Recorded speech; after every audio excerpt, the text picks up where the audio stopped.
Suliran sa kaway supply sa tubig sa pipila ka mga bukirang barangay sa Dakbayan, Sugbo, mo'y misugat sa unang adlaw sa pagbukas sa klase. Usa sa nakasinati sa suliran mao ang mga magtutudlo ug mga tinunan sa Buhisan Elementary School. Apan taliwa sa kakuwangan, Department of Education mihulagway sa unang duha ka mga adlaw sa pagbukas sa klase nga hapsay ug malinaw. Ani ang report.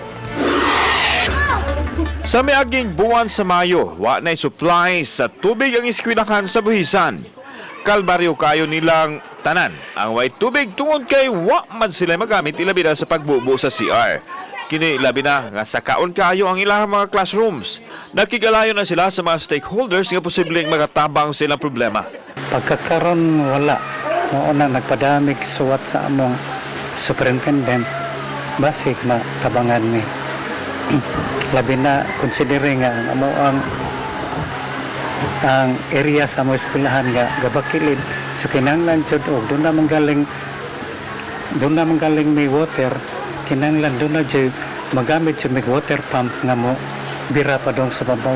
Gahapon is that may mga parents sa nagdag mga tubig ginalon nga even last night ang katong mga bata na mo nga kuan kanang mangihi gud sila kahiun kaayo kuan lang nagpatawag mi sa mga kaila na mo mga former students pud nga ni graduate diri grade 10 na malihog mi pasakag tubig. So mo to nakapasaka mig tubig gahapon kay naman si mga teachers nga nagneed og tubig pa gabi mo to kaluy sa Ginoo gahapon wasi naglain og tiyan. Pero mo lang ginamong kuan nga kanus ami magkuan maguwat. Adunay kapinsay cientos ka mga tinunan ang elementarya samtang usa ka gatos ka pinusab ang tinunan sa Night High School. Nagpadayon na usab ang ilahang pagpanawat sa gustong magpa-enroll. Sa pikas bahin gipadayag sa DepEd Region 7 nga hatagan gihapon og higayon ang nawahi sa pagpa-enroll.